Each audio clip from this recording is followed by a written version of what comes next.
Bienvenue dans un énième podcast de jeux société.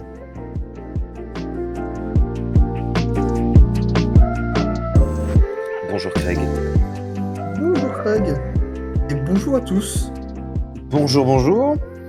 D'ailleurs, je remarque que d'abord on dit bonjour à Craig, et ensuite on dit bonjour aux gens qui nous écoutent. Bonjour Richard. Mais bonjour le magnifique, ça va? Ben oui, ça va, hein. Comme si on parlait depuis une demi-heure.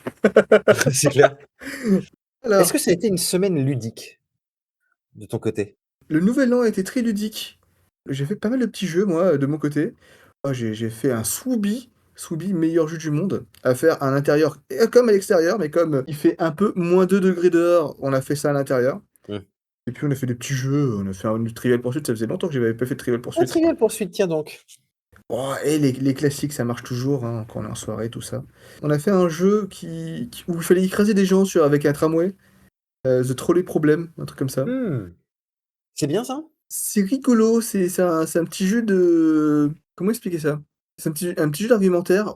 On place, 2 cartes, innocents et une carte méchant et il y a une personne qui doit choisir. Du coup, il y a 2 groupes, qui doit expliquer pourquoi il faut écraser, les gens de l'autre groupe. Mmh. Alors, par exemple, il y a, une porte démoniaque et un enfant qui vend des bonbons et une, femme enceinte. OK. Et de l'autre côté, le docteur qui va guérir le cancer et un prêtre, qui a pas été gentil avec les enfants. Et du coup, ouais, je dis: «Ouais, mais en fait, là, le prêtre, il va directement s'attaquer à la femme enceinte, du coup, vaut mieux les écraser, de toute façon, ils vont passer un mauvais quart d'heure». Enfin, il y a de l'argumentaire à faire, quoi. Ah et après c'est quoi? C'est un système de vote? Il y a 2 équipes et une personne tout seul qui choisit, qui écraser. D'accord. Et toi donc alors, cette semaine a-t-elle été ludique pour toi? J'avais inventé un petit jeu pour, Noël, on n'y a pas joué. Oh! J'avais repris le même jeu pour le jour de l'an et on y a joué vraiment, en toute fin de soirée quand on était plus que 3, donc c'était moins intéressant. Bah, je suis désolé. Et en plus, il était pas terrible surtout. Et on a fait un Pictionary. Voilà. Bien Donc Pictionary, c'était moyennement ludique. je comprends. Bah, je suis triste pour toi. Les gens ne soient Oh bah non, c'est pas grave. Ouais, mais je trouve parfois on est avec des gens qui, n'ont pas la fibre de l'amusement et on passe quand même de bons moments avec eux et ce serait des meilleurs Mmh. moments si on pouvait faire un petit jeu. Bah, peut-être que l'année prochaine, toi et moi, on fera réveillon, sur BGA. Ah bah, voilà, ça c'est une bonne idée. Mmh. Du coup, maintenant, est-ce qu'on parlerait pas un peu du sommaire? Bah, ouais, allons-y. Alors, le sommaire, si je le reprends, si je le retrouve, Je l'ai si tu veux, hein. bah, vas-y. Alors on va tester un jeu bien connu qui a eu son petit succès, hein, Leaders. Après ce test, nous l'intégrerons dans notre classement. Ensuite, on va se poser une question: le hasard est-il l'ennemi de la stratégie? Puis nous allons, faire un proto. C'est un proto spécial Noël, comme on est pas loin de Noël. Alors, tu un peu le coche, mais c'est pas grave. Oui, non mais voilà, on fera mieux l'année prochaine. Eh oui. Et ensuite un jeu qui nous fait de l'œil. Eh ben, c'est nickel. Alors, bah, du coup, on va commencer avec le let's play. C'est le let's play, let's play. Ouais, je me cherche toujours, hein, sur les transitions, hein. Un jour, Non mais de mieux en mieux. ouais, un jour, on aura de vraies transitions enregistrées et j'aurai un bouton où ça jouera directement la transition. Mais je ne sais toujours pas comment faire ça et j'ai pas de à faire. Du coup, voilà. Oui, beh, écoute, ça c'est partie remise. Mais oui. Ah non, mais on s'améliorera, d'épisode en épisode. Cet épisode-là, aujourd'hui, on s'est pas amélioré. Voilà. Parfois, il faut accepter d'être constant. Alors si, on s'est amélioré parce qu'on va essayer de filmer le let's play. Ah, c'est vrai. Ah, voilà. Ah, ouais. Ouais, là où je croyais qu'on allait stagner, tu apportes la joie et l'illumination, de l'élévation de l'esprit et de la technique. Ah donc du coup, chers auditeurs, normalement, si tout a bien fonctionné, que vous êtes intéressés par le let's play qu'on va décrire, vous pouvez aller le regarder sur YouTube. Waouh. Normalement et bah, on mettra le lien dans la description. Du coup, Leaders, jeu sorti en 2025, designé par Hugo Frenois. Je sais pas comment ça se dit, hein. Il y a pas comment on dit là quand Phonétique? c'était pas écrit en phonétique. Et du coup, en plus, c'est son seul jeu à Hugo Frenois. Frenois. Pour un premier jeu, c'est pas mal, hein? Ouais, c'est pas mal. Mais ça a été illustré par Nayad, c'est un pseudonyme, mais il a illustré énormément de trucs. Il a illustré Tag Team, Zenith, Dead Cell et une Mmh. ribambelle de 6 000 et une centaine d'autres jeux. Putain la vache! Et le mec, a l'air de vivre de ça, hein, ça c'est une machine, hein. Bah, non, mais bien parce que c'est des jeux en plus, qui ont l'air variés en style quoi donc Ah, en plus, style sûr, vraiment vraiment joli, moi j'aime bien. Il fait du bon taf. Continue comme ça Nayad, si tu nous écoutes. Je sais pas. ouais, on il a besoin d'encouragement, je pense. Bah, attends, moi j'aimerais bien que dans mon travail, il y a des gens qui viennent me voir et fait: «Eh, magnifique, c'est magnifique ce que tu fais. Continue comme ça». Non, non, non, non, c'est il y a que quand ça va pas qu'on vient me voir. C'est vrai. Heureusement, on vient pas me voir souvent parce que je fais pas grand chose. Oh, quel modeste. Toi aussi, hein, Oh bon, ne parlons pas de tu fais moi. du très bon travail. Oh, c'est adorable, je te remercie beaucoup. Parlons de, Studio H qui est également l'éditeur de, Leaders et moi j'ai noté que c'est des gars qui avaient fait Northgard, Oriflamme et Cyclades, 3 jeux que je ne connais pas. Ah, Cyclades, j'avais joué à ça. Ils ont fait quoi d'autre? Northgard et Oriflamme. D'ailleurs, je tiens à préciser que Leaders, ça a une édition magnifique. C'est le premier jeu avec, un rangement en tiroir. Du coup, c'est vraiment jouer à ça. Et par contre, du coup, ça permet de ranger les personnages et c'est pas forcément bien fait. Les personnages, faut les mettre en table parce que sinon ça rentre, enfin si, ça rentre bien, mais c'est chiant à ranger, quoi. Ah, une fausse bonne idée, quoi. Non, non, c'est une très bonne idée. C'est juste qu'il y a pas il y a pas moyen de bien ranger les personnages. Est-ce que c'est qu'ils s'attendent à ce que tu les enlèves du socle à chaque fois? Non. Je crois qu'ils s'attendent à ce que tu les enlèves du socle à chaque fois. Ah, mais Ah non, non, non, non, non, non, non, non, non, pas du tout, je dis des bêtises. Non, c'est juste qu'en fait, il faut bien les poser d'une bonne façon, en quinconce. Et du coup, ah! tu peux perdre un peu de temps à essayer de faire ça. D'accord. OK, bah, non, mais c'est intéressant de prendre des risques sur la boîte, quoi. C'est rafraîchissant, j'aime bien. Ah non, par contre, l'édition est canon, hein, la le plateau de jeu, il rentre dans la boîte nickel, bah, le tiroir, franchement, il est très agréable.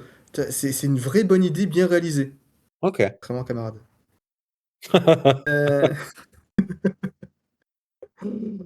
Heu, alors le lore, c'est on est dans un royaume où, le trône se joue, dans un jeu de capture et c'est ce qu'on va faire, c'est on va essayer de capturer le leader de l'autre.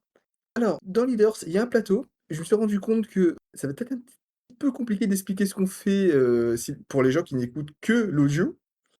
Du coup, pour voir que j'ai créé un petit plateau dans le partage Mmh. avec des positions.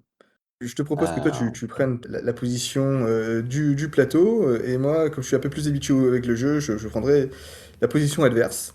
Qui fait que la colonne tout à gauche, c'est la colonne A, la colonne juste après à droite, c'est la B, ensuite la C, la colonne du milieu, c'est la D et enfin la colonne tout à droite, c'est la G. d'accord. Pour les gens qui nous écoutent, du coup, la première case de la première colonne, la 1A. La deuxième case de la deuxième colonne, non, la deuxième case de la première colonne, c'est la 2A, 3A, 4A et ainsi de suite. Et pareil pour les autres colonnes. Si on commence par le bas, du coup, il y a un B, un C, un D, un E, un F, un G. Maintenant, pour le deuxième joueur, qui est de l'autre côté, et qui du coup, lui, n'a pas de 1, il a les bouts de colonne. Et du coup, ça va faire 4A, enfin 4G dans son sens, 4G, 5F, 6E, 7D, 6C, 5B, 4A. Ça sera peut-être un petit peu plus dur de suivre ce que fait le deuxième joueur. Est-ce que ça te va? Ah, moi, ça me va parfaitement. Je j'encourage quand même, à mon avis, j'encourage les gens à aller voir le replay sur YouTube, mais j'espère qu'il va Ah marcher. bah, Mais c'est vrai, oui, j'avais pas ouais, pensé à ça. C'est un jeu d'échecs, il faut des coordonnées, comme aux échecs, quoi. Pendant que tu me cherches, si tu veux, une présentation des mécaniques de jeu de Leaders. ah oui, bien sûr, vas-y. Donc en mécanique de jeu sur Leaders, BGG, parle de une, deux, trois, 4 mécaniques. D'abord, il parle d'un truc, je ne comprends pas pourquoi il parle de ça en mécanique de jeu. Pour moi, c'est pas une mécanique de jeu, c'est autre chose, mais bon. Il parle de grille hexagonale parce que, bah, effectivement, le plateau, c'est des cases hexagonales. Il y a pas grand chose à dire ici à part, bah, donc ce type de grille qui est utilisé par le jeu. Ensuite, la deuxième mécanique de jeu, c'est un déplacement par grille. Donc les pions peuvent se déplacer dans plusieurs directions au sein d'une grille hexagonale, comme je viens de le dire. La troisième mécanique de jeu, c'est ce qu'on appelle la planification ouverte. On en a parlé régulièrement, l'open drafting. Il y a des trucs à piocher qui sont visibles pour tous les joueurs. Donc on voit ce qu'on pioche, mais on informe également les adversaires sur ce qu'on pioche ou sur ce qu'on ne souhaite pas piocher. En l'occurrence ici, on n'a pas expliqué la règle du jeu, mais à chacun des premiers tours, on a le droit de piocher un personnage supplémentaire parmi 3, et les 3 personnages de ce pool sont visibles par tous les joueurs. Et enfin, on a une mécanique de pouvoir différencier entre joueurs. Donc c'est assez évident aussi, c'est-à-dire que, chaque joueur va avoir des pouvoirs différents puisque ces pouvoirs sont attachés au personnage qui pioche, et donc il y a différentes manières de gagner la partie, ou en tout cas de remplir les conditions de victoire en fonction des pouvoirs que tu as à ta disposition. Voilà. Eh ben, c'est très bien. Autre question, est-ce que tu veux jouer en mode normal ou en mode dit expert sur BGA? Je ne suis pas sûr que le jeu se définisse lui-même comme étant le mode expert. Bah, j'aurais dit normal. Ah, c'est le mode stratège, comme ils disent dans le jeu. Ben, un mode normal, très bien, qui apporte un peu plus de chaos et un peu moins de stratégie. Mais ce n'est pas grave du tout. J'ai dit au hasard, ça peut te rassurer. Et donc j'accepte, mon cher Le Magnifique, c'est en train de charger et je suis devant un Parfait. plateau de jeu. J'explique un petit peu les règles pour ceux qui nous écoutent. Alors, dans Leaders, il y a un super plateau, hein, comme je l'ai dit, avec 1, 2, 3, 4, 5, 6, 7 colonnes et des cases qui varient entre 4 et 7 de longueur. Et on a chacun un leaders. On va engager des personnages jusqu'à en avoir 5 chacun, le leaders compris. Et le but est d'encercler le leaders adverse, c'est-à-dire de mettre au moins 2 personnages à nous à côté du leaders adverse. Bien sûr, l'adversaire va essayer de faire de même. Le sel du jeu, c'est que chaque personnage a un pouvoir qui va être décisif dans la prise de notre adversaire. Le truc, c'est qu'on va jouer tous nos personnages lors de notre tour. Ce qui fait qu'il va y avoir des combos de pouvoir à pouvoir à pouvoir qui va être extraordinaire. Pour l'instant, mon roi il était en D7 et je le mets en D6. Je dois choisir un personnage. Je prends le... Comment il s'appelle en français? Le lance-grappin que je mets en D7. OK, donc là, c'est à moi de jouer. Le lance-grappin qui a le pouvoir de attraper un autre personnage, ami ou ennemi, et de le ramener à côté de lui. Alors, bah, donc là, moi, j'ai qu'un personnage dans ma main, mon leader, et donc je pense que je vais faire exactement comme toi. Je vais avancer, d'une case vers l'avant et donc Non, non, alors, si tu fais ça, t'as perdu. pourquoi? Comme je viens de le dire, le lance-grappin, Ouais. il a le pouvoir de rapatrier un personnage à côté de lui. Du coup, je vais pouvoir grapper ton leader si tu le laisses là. Ah! Bah, oui, mais tu pas même si c'est le cas, tu pas encore à 2 contre moi? Ah bah si, parce que mon roi compte, enfin mon leader compte. Ah et oui, et si tu Je bah, ouais. déplace mon leader à côté de mon lance-grappin, je grappine ton leader, tu as perdu. Ouais, bah, de toute façon, j'ai déjà bougé, c'est trop tard.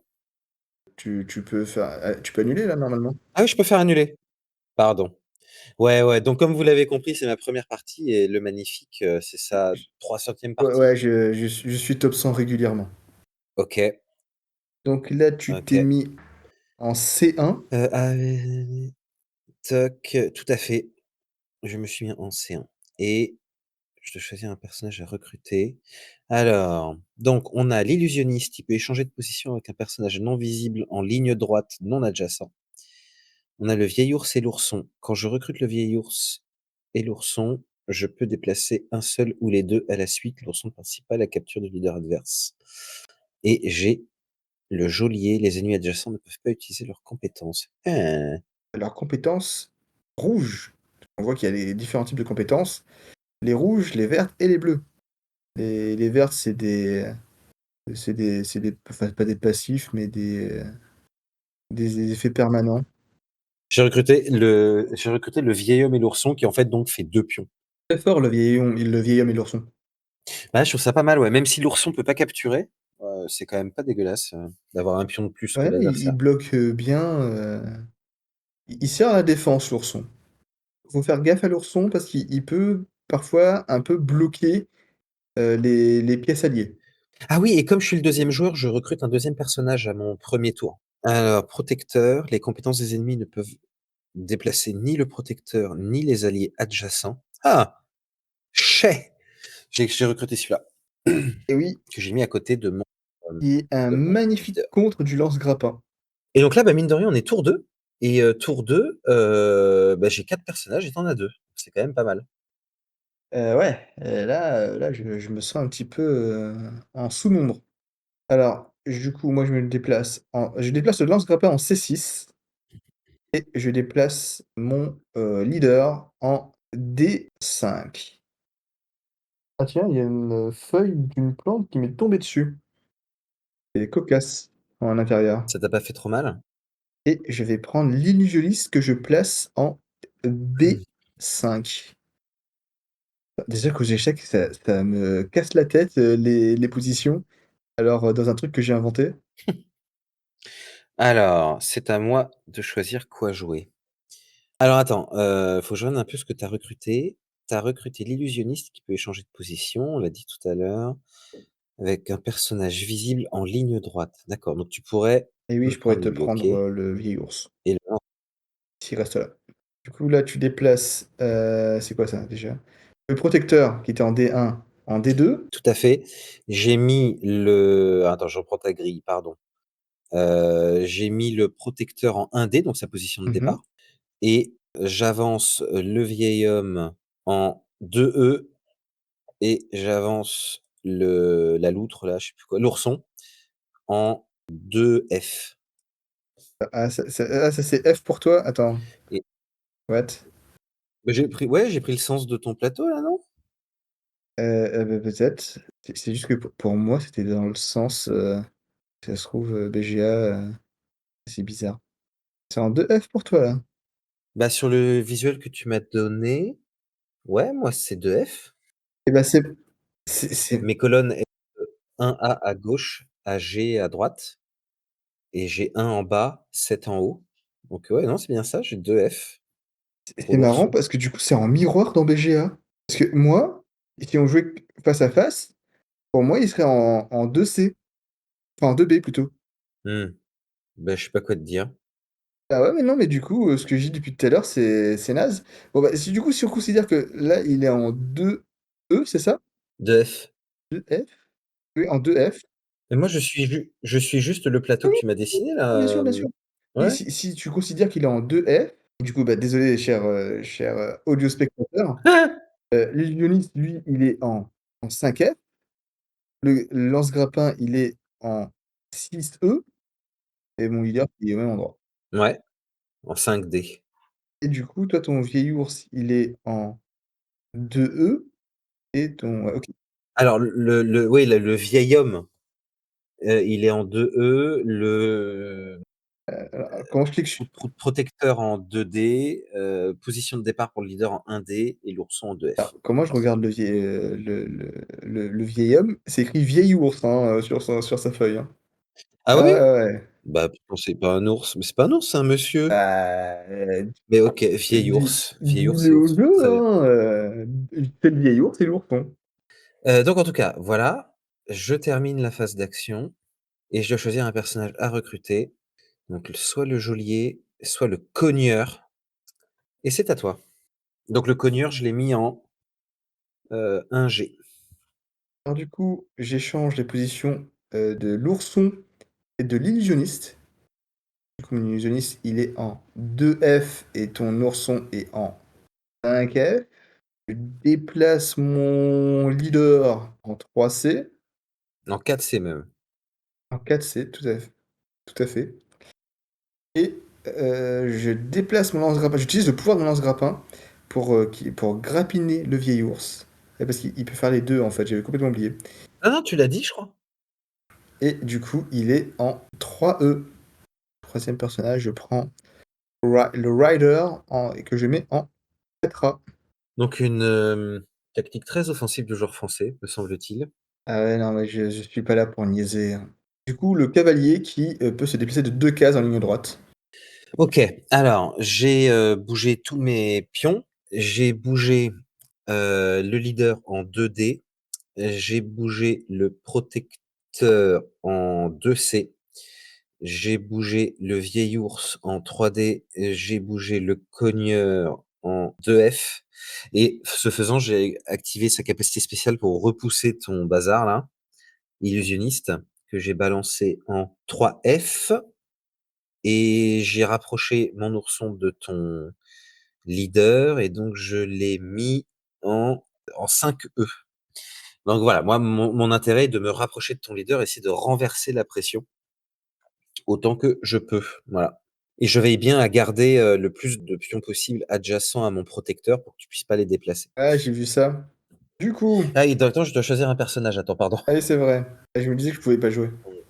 Donc j'ai pris le Brewmaster que j'ai mis en 1F. Le tavernier! Tavernier!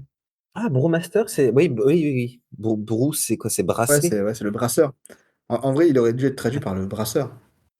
Mais en même temps, attends, il y a alors tu as des minotaures, tu des oreillers roses, qui sont illusionnistes, tu un mec qui a dressé un ours et dans tout ça, t'as un tavernier qui a un gros bidon. Mmh.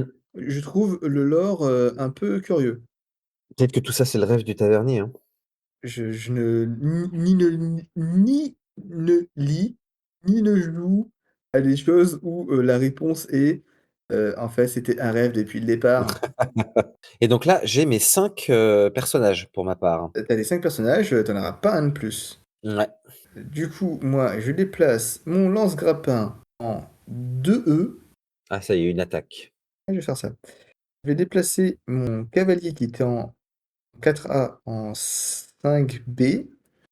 Pourtant, je utilise le pouvoir de l'illusionniste pour échanger sa place avec le cavalier. Du coup, mon Mmh. cavalier est en 3F et mon illusionniste en 5B. Mmh. Et mon roi, il va en 5, Oh la fuite, quoi. en 5C. La fuite, on est toujours à un tour de paire dans ce jeu. C'était rigolo, toi. Je prends garde royale que je mets en 6E. Très bien. Donc j'ai bougé mon cogneur en 3F afin de repousser ton cavalier en 3G pour me essayer de me libérer un petit peu de cette pression-là. Et je rebouge un petit peu tous mes personnages pour essayer de faire une barrière entre toi et le lance-grappin, si j'y arrive. Tic tac touc. Je vais laisser le protecteur ici et donc du coup, je me retrouve avec mon leader en 1C, mon protecteur en 2C, le vieil ours en 2D et j'ai pas bougé pour l'instant le et j'ai pas bougé le si j'ai bougé le tavernier en 1E. J'ai également rapproché l'ourson que j'ai mis en 5D. Je termine ma phase d'action, je confirme. J'utilise le pouvoir du garde royal qui peut se déplacer à côté du leader, puis faire un déplacement. Du coup, je le mets en 3C, puis je le déplace en 4C. Non, il était en 4C, je le déplace en 3C. Attends, voilà, tu es en 3C. Là, je suis en 3C. Je déplace mon leader en 6E, 6D. en 6D. Heureusement que tu suis, hein. Ah, je pense que j'afficherai, le petit schéma, Ah ouais, parce que sur la vidéo YouTube. là, c'est complexe, hein. J'échange la position de mon illusionniste et de l'ourson. Du coup, l'ourson est maintenant en 6B et du l'illusionniste en 5B. 5B. Alors non, l'ourson est en 5B et l'illusionniste, il est en 5D. Oui, c'est ça. Je déplace le cavalier en 5E. Il a fait 2 mouvements. Et j'utilise le lance-grappin pour traîner le cavalier en 3E. Tu sais, il a bien fait le tour de ton cogneur. Et tu perds aussi si ton leader est encerclé par plein de personnages Et qui peut plus bouger, ouais. ouais, qui peuvent bouger. Ouais. Comme un patte aux échecs, quoi. C'est ça. Alors qu'il est pas obligé de bouger en vrai, hein, c'est juste que s'il a pas la possibilité de bouger, il a perdu. Et dans ce jeu, on peut avoir un soft lock où personne n'a l'intérêt de faire quoi que ce soit. Alors, je bouge mon leader en 1B, je bouge l'ourson en 4B, donc je continue à fuir avec mon leader et je attends, oui, non, je vais faire ça et donc je rapproche mon ourson. J'ai annulé parce que je me suis trompé. Je recommence. Je bouge mon Y a pas de leader souci. là, je bouge mon ourson là. C'est lui, c'est BGA qui choisit pour moi l'ordre, on dirait, c'est bizarre. Non, alors Ah non, comme j'ai bougé l'ourson, je dois bouger le vieil ouais, ours. ils C'est marchent ça. ensemble. Ce n'est qu'un seul personnage. Ouais, ouais, ouais. L'ourson en 4B, le protecteur en 2B, le leader en 1B, le vieil ours en 2C. J'ai également rapproché mon tavernier en 2D. Il me reste à jouer le bestiau là, le cogneur, que, je mets en 4E et j'ai terminé. Pas mal. Je sais pas. Si je fais ça, j'ai perdu.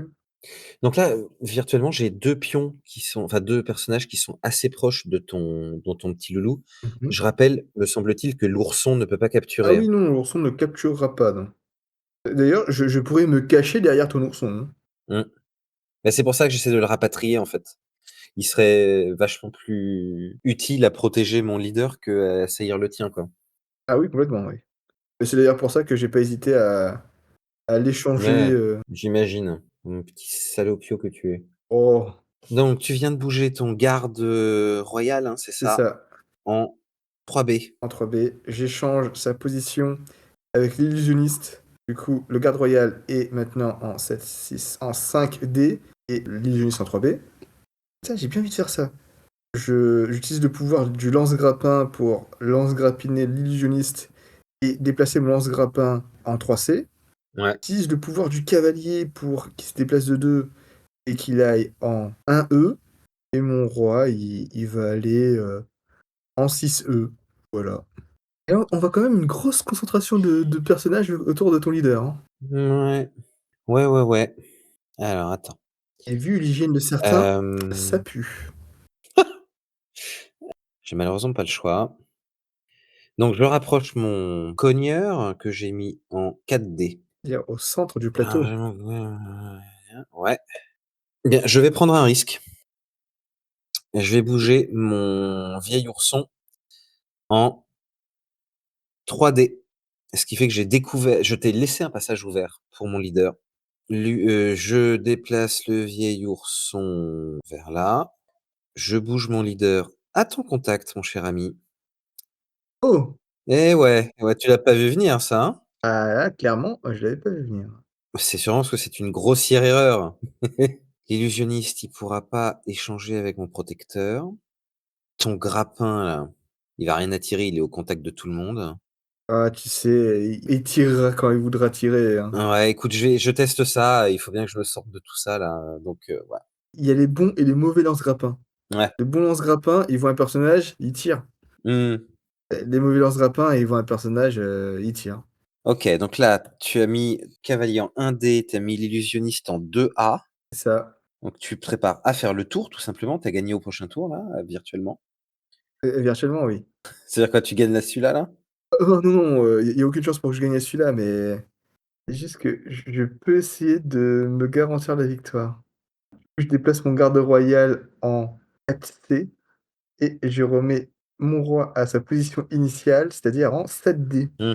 et mon lance-grappin ne bouge pas.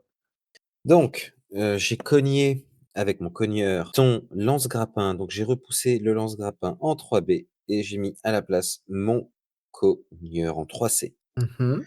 Pour donner un petit peu d'air à mon leader, je bouge le vieil ours que je mets en 4D et du coup, je bouge, malheureusement mon ourson sur une des seules cases disponibles quoi, en 4B. Mmh. Tu pas Je obligé de tous les bouger, hein, tu peux ne je pas sais bouger tes personnages, non, hein. non, t'inquiète, t'inquiète. Je bouge mon leader que je remets un peu vers le centre en 3D. Je déplace mon protecteur pour le suivre en 2C. Et je vais utiliser la compétence de mon tavernier pour bouger à nouveau mon leader. Hop et prendre la fuite un petit peu plus. Là, il est en 2E. Ah, je sais pas si c'est bien d'avoir bougé ton leader parce qu'il était bien là où il était.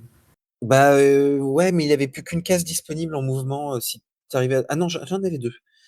Écoute, je savais pas trop. Là, je voulais prendre le large. C'est fait. Non, non, mais c'est pas un mauvais move, c'est pas spécialement bon non plus. Ce que je me dis, c'est que là, en fait, j'ai un peu une ligne de personnage, et j'étais un peu isolé sur la gauche. Voilà, j'essaye de me débrouiller comme ça, quoi, mais on verra bien. Ouais, en fait, virtuellement, selon ce que je fais, tu avais perdu dans 2 tours. Mmh.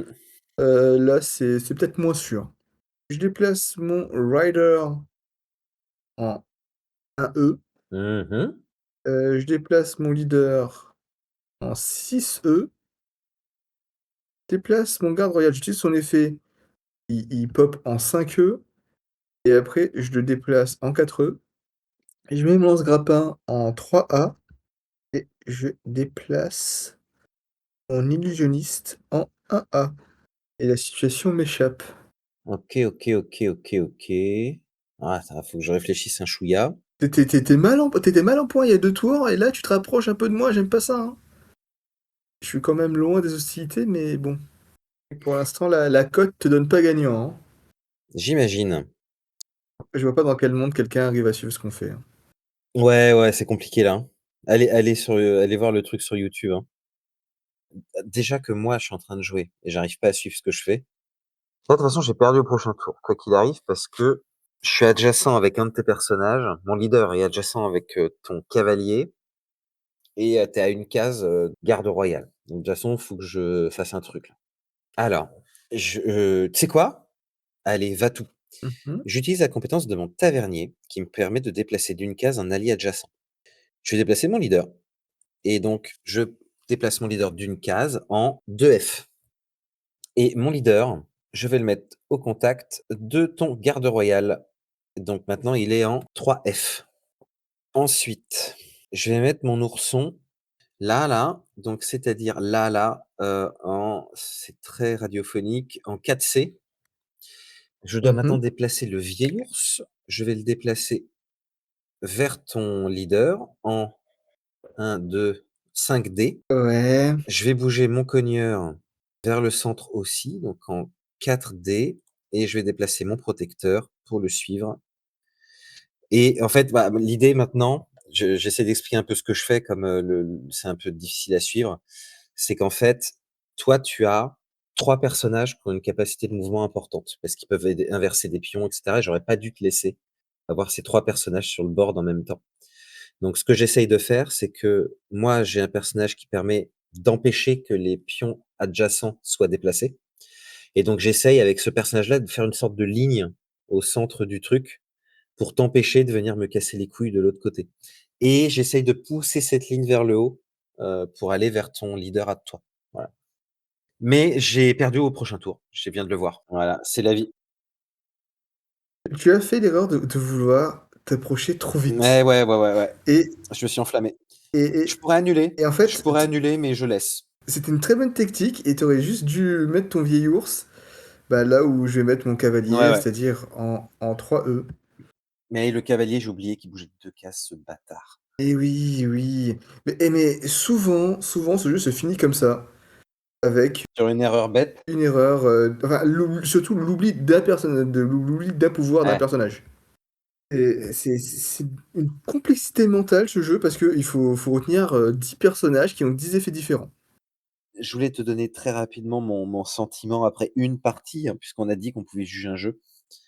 Je trouve que le jeu est extraordinaire le principe est génial. Il y a pas à chier parce que, tu as un jeu qui, à la fois, a une règle très simple à expliquer. Je veux dire, au bout d'un moment, tu vas avoir 5 personnages. À chaque tour, tu les déplaces, potentiellement, tu actives leurs compétences et tu dois capturer le roi adverse. C'est quand même très simple à expliquer, et par contre, la profondeur tactique qui est apportée par, le fait que tu n'en pioches que 5 et que donc chaque partie est différente puisque tu pioches jamais les mêmes. Là, il y en a, plein qu'on n'a pas vu, et le fait que tu aies 10 compétences, enfin, potentiellement 10 compétences qui cohabitent, sur le terrain en même temps, enfin 8, parce que les leaders, ils en ont pas. Ça fait que, pour moi, ou peut-être seulement la première partie, hein, mais c'est beaucoup trop dur à suivre, quoi. C'est la difficulté, est vraiment importante, quoi, pour, arriver à comprendre les synergies entre les pouvoirs. Enfin voilà, c'est moi je trouve ça vraiment dur. Oh, Mais par contre je reconnais que c'est vachement bien. tu t'es vraiment bien débrouillé pour une première partie, hein? Et bah, c'est très gentil, je te remercie.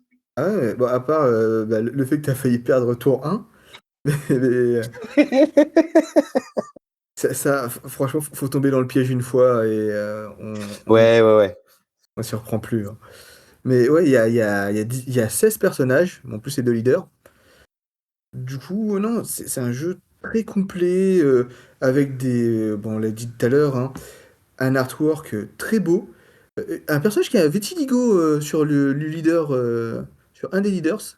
Je trouve, que c'est très bien de représenter des gens qui ont des on va pas dire des tares, mais, des particularités physiques. Ouais, ouais. Bah, c'est plus commun, l'autre leader est un nain, enfin est un nain, est une petite personne. Franchement, il y a je trouve ce jeu, c'est un très bon jeu, c'est Ah, je comprends pourquoi les gens en parlent. C'est brillant. Je trouve ça brillant. Je suis pas sûr que ce soit mon style de jeu, je pense que c'est trop pour moi, par contre. J'imagine qu'il y a des tournois, j'imagine qu'il y a 5000 tables actives sur BGA et je comprends et amusez-vous bien. et non, il y a pas 5000 tags actifs. Moi, j'ai C'est vrai? arrêté non, j'ai arrêté d'y jouer parce qu'il y avait pas de joueurs, hein. Putain, je suis, bluffé, que je pensais que c'était vraiment un jeu trop, trop ouf, quoi. Mais si, un jeu de ouf, moi Non, non, je mais ne je veux dire comprends pas. très joué, quoi. Je pensais que c'était très joué. Ah oui, bah, ça, je sais pas. Une table en attente de joueurs. Il y avait un endroit dans BGA où tu pouvais voir les tables en cours sur un jeu, je me souviens Ouais, plus. faut aller sur la page du jeu et Là, j'y et ben, oui, suis. mais tu vois qu'il y a qu'une seule table en attente de joueurs Putain, et bah, OK. Et bah, et c'est dommage 140 parce que c'est parties en vraiment un cours excellent jeu. et 140 parties, Mmh. franchement, c'est pas beaucoup, Ouais, ouais. Bah, tiens, par exemple, si je prends pour moi dans l'esprit, tu vois, je trouve qu'un jeu équivalent, c'est Tag Team. et Tag Team, il y a Heu, quelques semaines, il y avait 750 parties. Là, ça Là, il y en a ouais, ça 273. baisse, hein. Alors que si tu prends Aventurier du Rail, Aventurier du Rail, il y a 6038 parties. Ah ouais, mais attends, Non, mais là, tu 6330.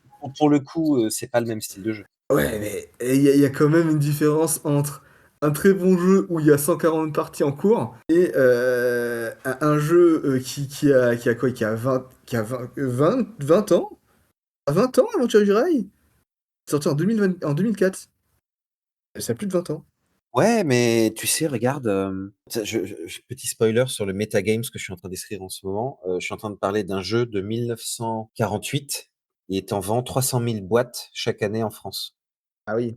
Et donc, tu vois, c'est pas la date, Leaders, il est là que depuis 2025, tu vois? Et il a peut-être pas fini, son parcours. Et encore une fois, je trouve que c'est un jeu non, enfin, oui, il est brillant, enfin, incontestablement, mais je pense vraiment qu'il s'adresse à bien moins de joueurs que Aventurier du Rail, quoi. Ouais, ouais. Non, mais en vrai, je trouve que Leaders, il est pas connu parce qu'il tombe dans un monde, en tout cas dans une époque où, on est vraiment dans la consommation rapide de jeux. Comme on l'avait dit, Mmh. je sais pas trop quand on l'avait dit, mais on l'avait dit. Ouais, ouais.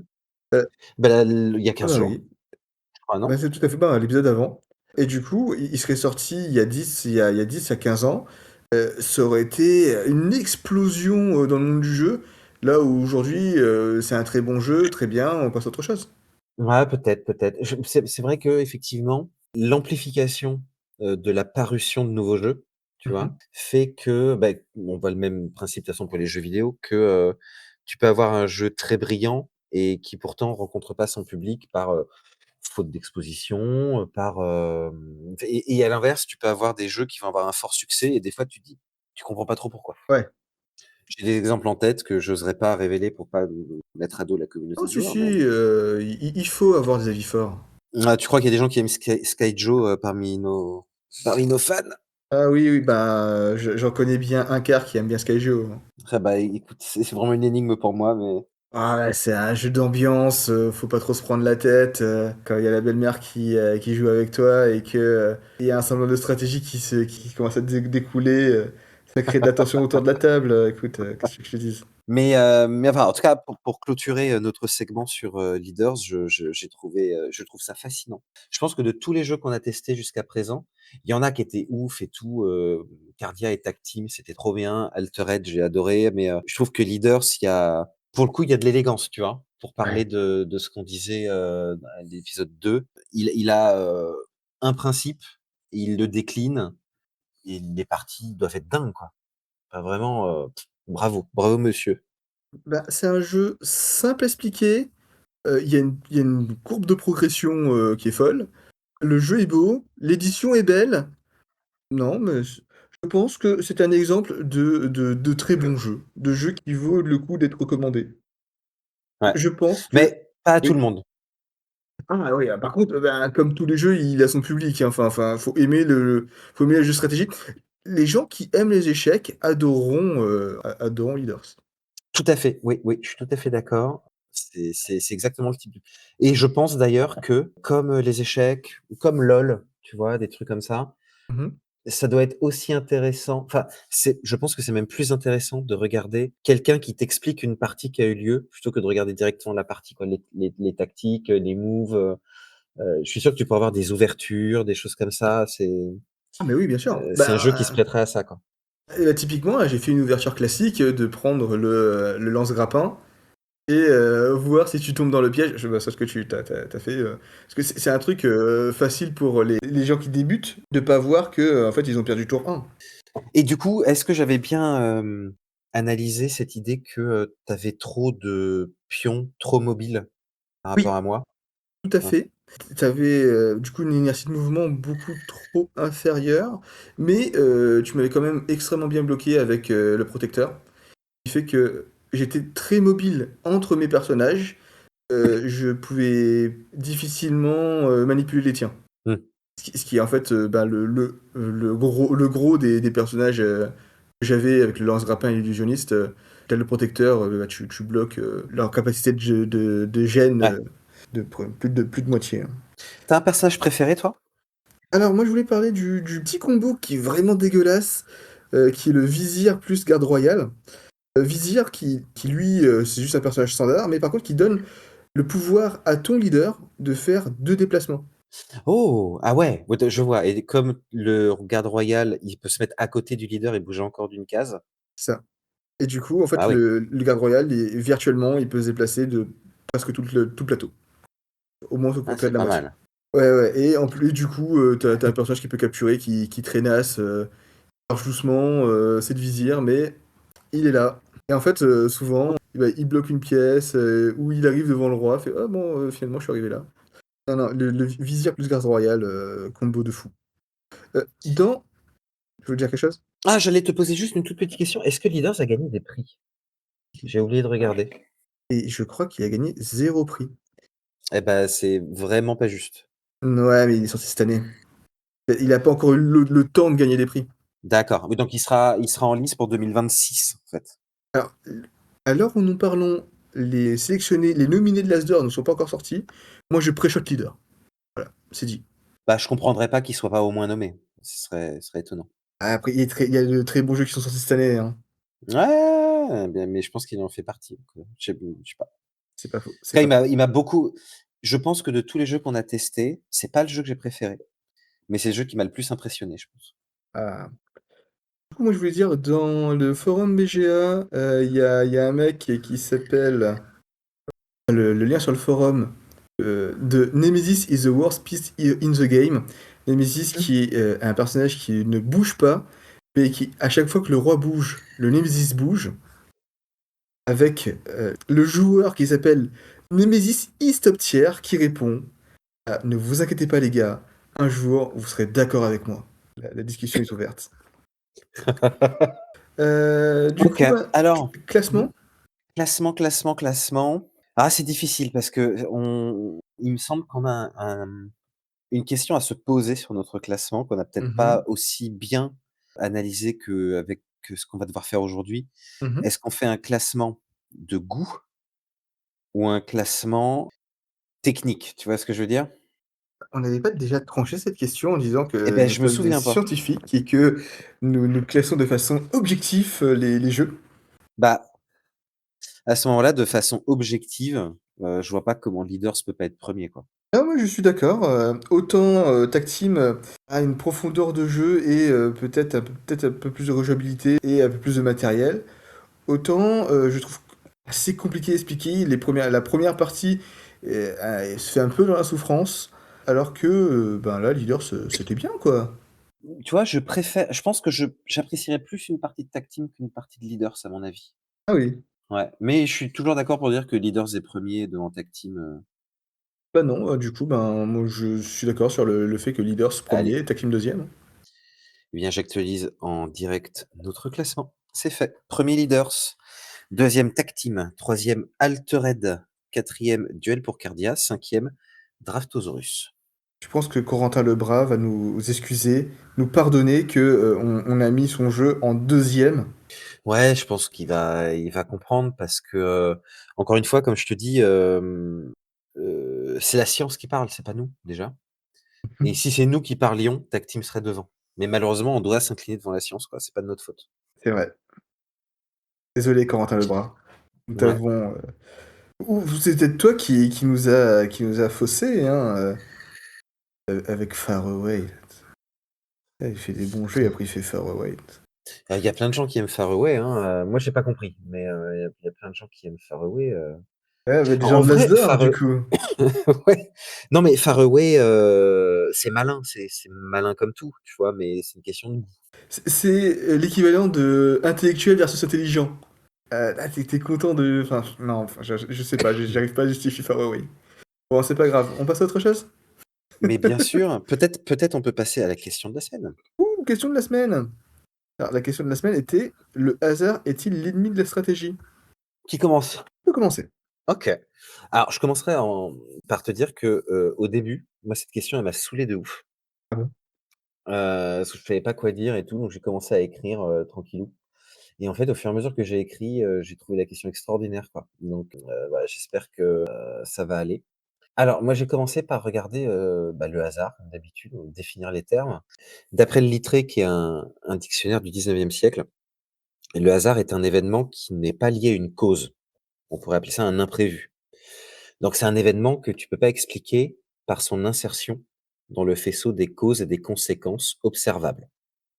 Donc un exemple parmi d'autres, tu vois, c'est, tu es dans la rue, il y a un pot de fleurs qui tombe d'une fenêtre, il y avait personne à la fenêtre, il y a pas de vent, il y a pas de tremblement de terre, tu vois? Tu élimines toutes les causes probables que tu pourrais observer au phénomène et tu n'en trouves pas. Donc c'est le hasard. Alors immédiatement, il faut dire que, pour ma part en tout cas, le hasard, c'est une croyance. C'est-à-dire qu'il y a plein de scientifiques qui considèrent que le hasard, c'est juste le nom qu'on donne à un événement dont la cause est inconnue. Mais en réalité, rien ne permet de définir s'il y a du hasard ou s'il y a pas de hasard, si tu pars du principe que c'est juste une cause inconnue qui t'est encore inconnue. Mmh. Mais de l'autre côté, tu as plein de gens, dans le monde qui sont des gens très bien, qui vont te dire que le hasard, c'est Dieu. Tout ça pour dire que la question de savoir si le hasard est l'ennemi de la stratégie, ça suppose déjà que le hasard existe. Alors, tu vas me dire, ça a l'air tiré par les cheveux, ce dont je suis en train de te parler, mais garde cette idée en tête, tu vas voir, un petit peu plus tard, ça va nous servir à quelque chose. Dans un jeu de société, il y a plein de manières de générer du hasard. Un deck de cartes dont on tire la première, comme dans Magic ou dans les Aventuriers du Rail. Un dé qu'on lance, comme Monopoly ou Jeu de loi, des sacs qu'on pioche, des tuiles qu'on retourne, tu vois? Et on pourrait se demander à quoi ça sert de générer du hasard? Et du coup, c'est une mécanique qu'on rencontre quand même très, très souvent. Alors moi, j'aime l'idée que, le hasard, c'est très simple, ça sert à générer de l'incertitude, donc potentiellement de l'urgence et quelquefois de l'injustice. Bref, c'est un générateur d'émotions. Pour autant, il y a un type de jeu où on pourrait s'étonner de générer du hasard, c'est le jeu de stratégie. Et comme ça, on va retomber sur la stratégie. Un jeu de stratégie, pour Wikipédia, c'est un jeu de société où on doit réaliser un objectif connu à l'avance. Donc, c'est une question de planification, d'action tactique, qui repose sur la compétence et l'astuce des joueurs, sans aucune référence a priori au hasard. Mmh. Donc, pourquoi insérer spécifiquement du hasard dans les jeux de stratégie? Moi, à titre personnel, longtemps, très longtemps, j'ai détesté le hasard dans les jeux de stratégie et j'ai même abandonné certains jeux, parce que je trouvais, que le hasard était extrêmement frustrant et que ça va procurer des mauvaises expériences. Par exemple, le Risk, les lancers de dés dans Risk m'ont Oh, rendu c'est complètement fou l'enfer. et je n'y joue plus du tout, tu vois? Et ouais. Oui, mais Pour autant tu peux faire toutes les stratégies que tu veux, tu le hasa pour le coup, là ouais, vas-y, je laisse continuer, désolé. ah non, non, je t'en prie, mais tu as raison. En fait, mais je suis content que tu aies le même sentiment que moi. Je trouve que ça illustre vraiment le problème. Tu joues dans un jeu de stratégie pour pouvoir planifier les choses à l'avance et des fois, le hasard entrave complètement ta stratégie, qui est pourtant bien pensée, bien réfléchie et donc ça rend ouf. Donc du coup, dans ces cas-là, le hasard semble vraiment être l'ennemi de la stratégie. Tu as même plus envie d'ouvrir la boîte du jeu, quoi. Moi, j'ai un Risque chez moi, j'y ai pas joué depuis, 5 ans. Pour autant, figure-toi qu'aujourd'hui, j'adore le hasard. Le fait que j'aime le hasard aujourd'hui et particulièrement dans les jeux de stratégie, c'est pas par les jeux de société que c'est arrivé, c'est par les jeux vidéo. Tout un ensemble de jeux vidéo, tu vois, où le hasard doit être, jugulé, contrôlé. Toute ta partie vise en fait à essayer de gérer le hasard qui est mis en place par les programmeurs. Je pense à XCOM, je pense à Slay the Spire, je pense à Dicey Dungeon, tu vois, des jeux comme ça. OK, ouais. C'est-à-dire des jeux à forte composante de hasard, mais où tu as des mécanismes qui te permettent de le juguler d'une manière ou d'une autre. Des roguelikes? Ouais, bah, il se trouve que là, c'est des roguelikes, mais il y en a peut-être d'autres auxquels j'ai pensé. XCOM, par exemple, c'est pas un roguelike, c'est plutôt un jeu de tactique d'équipe, une sorte d'extraction shooter, je saurais pas comment dire ça, enfin, c'est un jeu de placement sur une grille avec des soldats, quoi. Et en fait, le hasard, c'est principalement, le pourcentage de chances qu'ils ont de toucher la cible. OK, Et donc tu vas pouvoir contrôler ce hasard, bah, avec leurs compétences, avec leur placement sur le terrain, avec est-ce qu'ils sont couverts ou découverts. C'est le même principe que, tu sais, Mario Lapin Crétin. Voilà, c'est ce même style de jeu-là. OK. Donc, je pense que ce qui m'a fait basculer réellement dans le fait que le hasard, c'était merveilleux et particulièrement dans la stratégie, c'est le jeu de rôle. Parce que dans le jeu de rôle, le hasard, il a un rôle que je trouve assez dingue. Je vais te prendre l'exemple d'un jeu de rôle qui s'appelle Aria. Dans Aria, c'est un jeu de rôle très Ouais, je simple. connais Tu as Aria. des personnages avec ouais, tu connais? Ouais.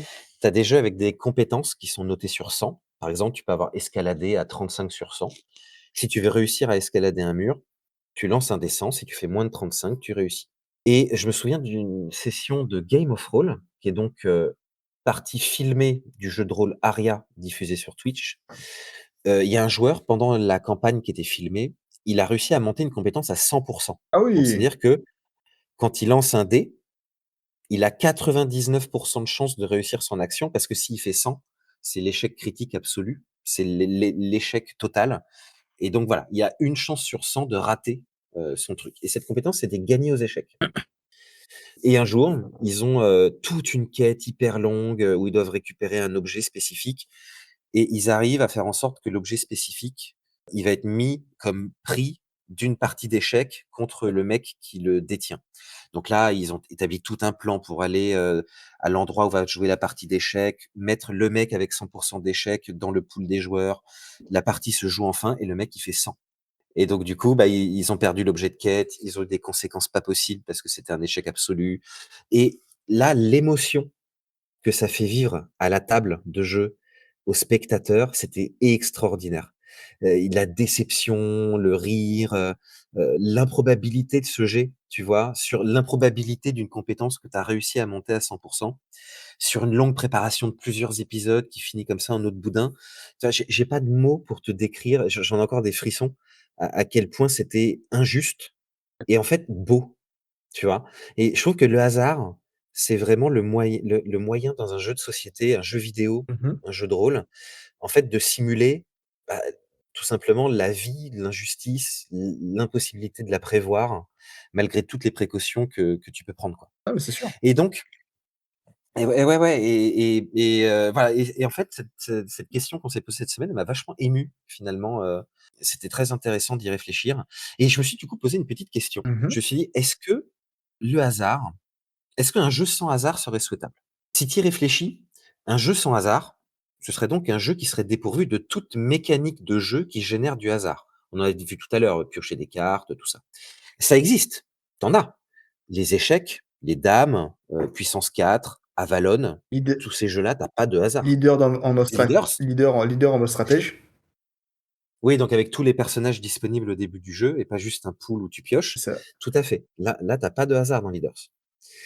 Mais par contre, tu as un 2e joueur et ce joueur, il peut mal jouer, il peut être surprenant, il peut se tromper et ces incohérences du joueur qui est en face de toi, tu ne peux pas les expliquer. Tu serais tenté de dire que c'est pas du hasard parce que a priori, le mec qui joue en toi, il joue pas au hasard. Mais comme je te le disais plus tôt, certaines personnes pensent que le hasard n'existe pas de toute façon. Donc, comme tu peux pas expliquer avec certitude des actions incohérentes du joueur d'en face, finalement, elles s'apparentent à du hasard. Tu peux pas expliquer non plus une cause que tu pas comprise, tu vois? Ce que je veux dire par là, c'est qu'en fait, même dans les jeux où tu pas de mécanique de hasard, bah, finalement, l'opposition de l'autre joueur génère pour toi quelque chose de très analogue au hasard. Ça me semble de même nature. Donc, si on dit ça, en fait, un jeu sans hasard, ce serait forcément un jeu solo. Et donc un jeu solo sans mécanique de hasard. Et ça, j'en connais pas. J'y ai jamais joué, j'en ai jamais vu, mais tu pourrais l'imaginer. Ce serait une sorte de, tu vois, moi j'imagine un livre dont tu es le héros, par exemple, sauf que au lieu d'avoir un livre dont tu es le héros où tu lances des dés pour générer des événements, bah là, tu aurais juste des choix à faire en âme et conscience, tu vois. On t'offrirait le choix entre 2 solutions et tu choisis sans dés, sans rien, juste tu choisis. Et là, en fait, même si tu avais un jeu étrange comme ça, ben tu pourrais pas empêcher l'idée que le joueur lui-même, par fatigue, par incompétence, parce que le choix ne l'intéresse pas, bah, lui-même, en fait, il pourrait choisir au hasard, figure-toi. Même si tu avais pas de mécanique de hasard et d'autres joueurs. Et parfois, il y a des jeux sans interaction qui font que les joueurs adverses ne sont pas, générateurs de hasard. Ah oui! Oui, c'est une bonne idée. Alors du coup, je pourrais citer My City où, bah, du coup, Mmh? bah, il y a du hasard parce que, il y a des cartes que tu pioches, mais Ah! l'autre joueur rentre pas en compte dans le fait que tu vas faire une action ou une autre. En fait, on pourrait même jouer exactement la même chose. Non, non, tout à fait. Mais par contre, du coup, tu as une mécanique de hasard. En fait, mon hypothèse, c'est de dire que si tu veux bannir le hasard d'un jeu, de stratégie, mais ou d'un autre, bah, en fait, soit tu dois bannir toutes les mécaniques de hasard, Mmh. soit tu dois bannir l'autre joueur. Et là, tu aurais un jeu où tu es sûr que tu pas de hasard, tu vois? Mais, tu vois, je pousse l'hypothèse un tout petit peu plus loin. En fait, je pars du principe que dès que tu as un joueur, même tout seul, même sans mécanique de hasard, bah, tu peux avoir du hasard parce que tout simplement, il peut faire ses choix au hasard, tu vois? Par dépit, par troll, par ce que tu veux. Et donc, en fait, il me semble que la seule chose qui reste, pour bannir complètement le hasard d'un jeu, bah, en fait, ce serait d'avoir un récit linéaire. C'est-à-dire que tu bannis tout choix.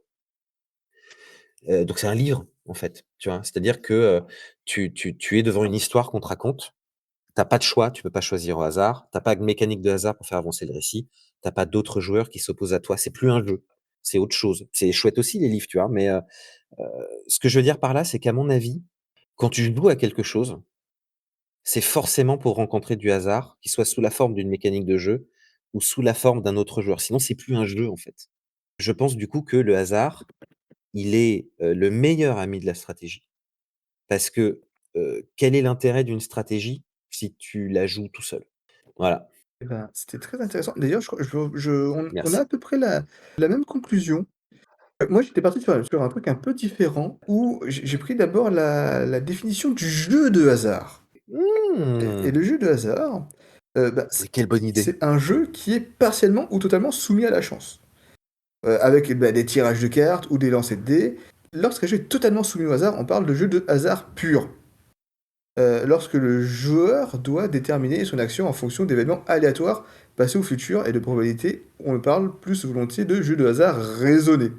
Alors, les jeux de hasard pur, il y en a quelques-uns, il y en a très peu. Je peux citer le jeu de loi, la bataille, le pile ou face, la loterie, la roulette ou le bandit manchot. C'est des jeux où vraiment il y a zéro stratégie. Tu peux juste Mmh. commencer à prier et essayer de voir de la chance. On peut aussi citer Poc, un jeu de pétanque avec un dé. tu ne peux faire aucune action pour réussir à manipuler le sort du jeu. Sauf si tu arrives à manipuler les lancers de dés, et là, tu peux commencer à faire quelque chose. Et c'est vraiment un jeu de slice of hand plutôt qu'un jeu d'adresse. Parenthèse mise à part, du coup, les jeux de hasard pur Mmh. sont rares et il y a toujours un minimum de stratégie dans un jeu de société. Maintenant, on a bien vu que dans le metagame sur le Perudo, pour ceux qui ont écouté les metagames, les dés Mmh. ne sont pas forcément des agents du chaos imprévisibles. Il y a toujours un moyen de contrôler le risque que l'on prend. Et comme dit dans le manga Blue Lock, la chance sourit uniquement à ceux qui savent la trouver. Waouh, c'est bien ça. Non, on peut parler de la théorie du chaos. Où la théorie du chaos, c'est une théorie scientifique qui est rattachée aux mathématiques et qui étudie les comportements d'un système dynamique déterministe et sensible à des conditions initiales. Parce qu'on on pourrait essayer de dire que on peut déterminer le lancer d'un dé. Maintenant, comme il y a de très nombreux systèmes, bah, il y a les dés, il y a les joueurs, il y a tout ça, il y a des modifications infimes dans les conditions initiales, de partie en partie, qui entraînent des évolutions rapidement divergentes, rendant toute prédiction impossible au long terme. Et du coup, moi, je préférais qu'on parle de chaos plutôt que de hasard. Parce que la capacité en fait, on manque juste une capacité à déterminer les événements. Pas forcément, Oui. pas forcément qui a des actions qui est divin qui apparaissent et qui nous empêchent de gagner, sauf quand on joue au risque. Et là, c'est vraiment ce qui se passe. Oui, tu veux dire que le hasard, c'est pas l'impossibilité de prévision, c'est C'est ça, ça? c'est juste l'incapacité actuelle de pouvoir prédire. On n'arrive pas à voir dans le Mmh. futur, c'est ce qui crée du chaos, et donc on essaye de jouer malgré ça. Du coup, moi pour illustrer le fait que le chaos c'est pas forcément limite de la stratégie, j'aimerais parler du jeu Rivals. C'est un jeu où on est un OK. combattant dans une arène semi-virtuelle où le premier a 5 points, mais surtout vraisemblablement le dernier à rester en vie gagne la partie. Dans le jeu, on doit s'armer, on doit tirer sur ses adversaires, on doit tenter de rester en vie. Mais dans le jeu, tous les objectifs sont contradictoires. On ne peut pas tirer, on ne peut tirer que sur un adversaire que si on est à une certaine distance de lui, donc lui sera à distance pour nous tirer dessus à son tour. Les objets et les compétences sont représentés par des cartes qu'il faut tirer au hasard dans une pile, vu que la plupart du temps les cartes disponibles dans une rivière de 2 cartes sont très peu intéressantes. Les combats Mmh. se jouent au dé, les terrains se réduisent au hasard et du coup on a de moins en moins de place. Et si on est sur un bout de terrain qui est réduit, bah du coup on perd des points de vie. Et la plus grande source de chaos, ce sont les autres joueurs. Parce que à chaque Mmh. tour, on peut prévoir quoi que ce soit.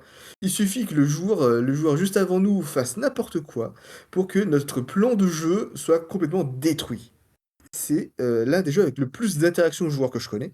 C'est parce que, et pour cause, la plupart des objectifs se contentent de tuer un adversaire plus vite que lui nous tue ou plus vite que les autres vont le tuer lui.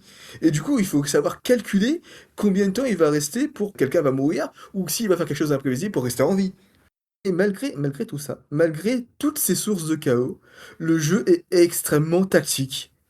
Il faut prendre en compte l'espoir de prendre une meilleure carte pour pouvoir avoir de meilleures attaques, ou peut-être qu'il faut attaquer avec tout azimut, avec tout ce qu'on a sur soi, quitte à être à poil quand ce sera notre tour pour nous défendre. Il y a autant de stratégies possibles, entravées par le hasard ambiant, et surtout le hasard incontrôlable, qui est les autres joueurs.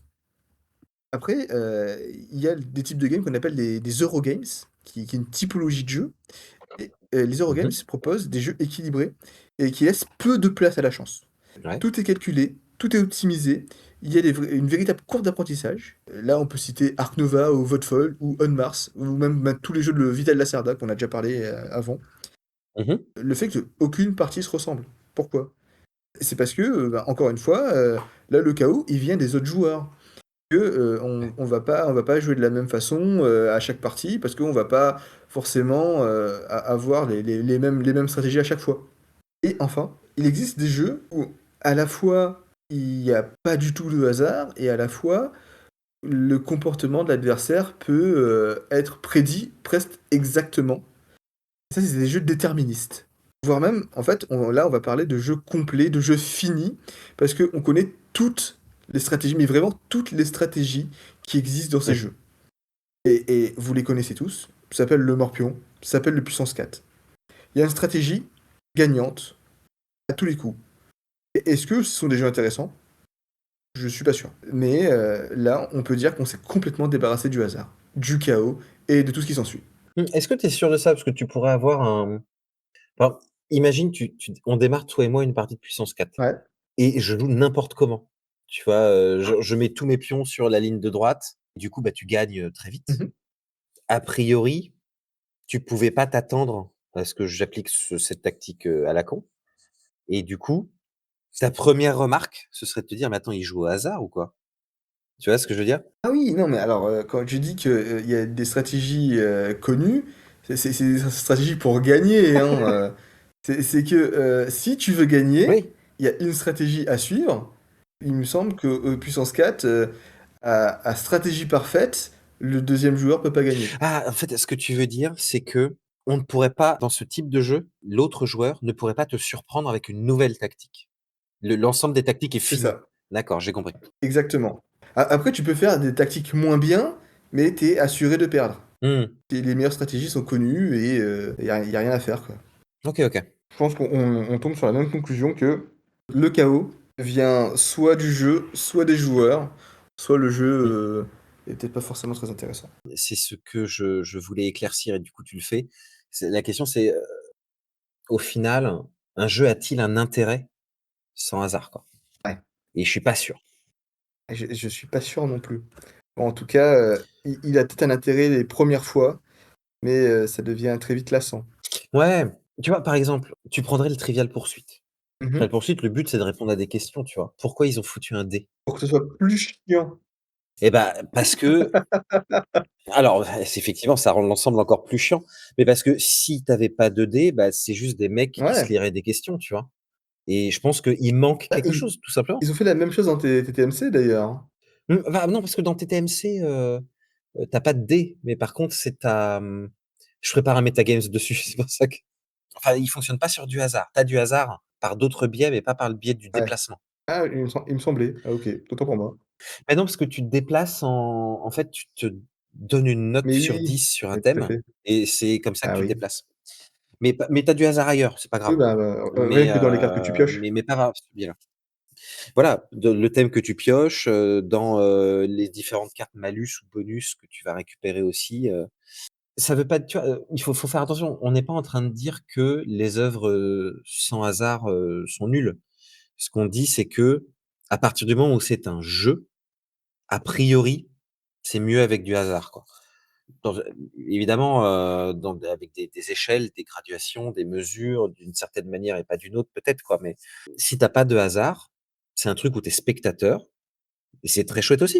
Et il y a des choses merveilleuses de ce point de vue-là également, mais le jeu va nécessiter une part de hasard, quoi. Moi, je disais juste que, on n'est pas capable de lire encore dans le futur et que, nos limites dans nos capacités à avoir des jeux déterministes. Mmh. Mais en vrai, on se fait chier au morpion, non? On se carrément chez Morpion. Ouais, c'est Ouais, sympa ouais. pour les enfants qui connaissent pas. En fait, le Morpion, c'est sympa quand tu connais pas la stratégie gagnante. Mmh. Du coup, point prouvé, quoi, hein. Bah, ouais, c'est ça.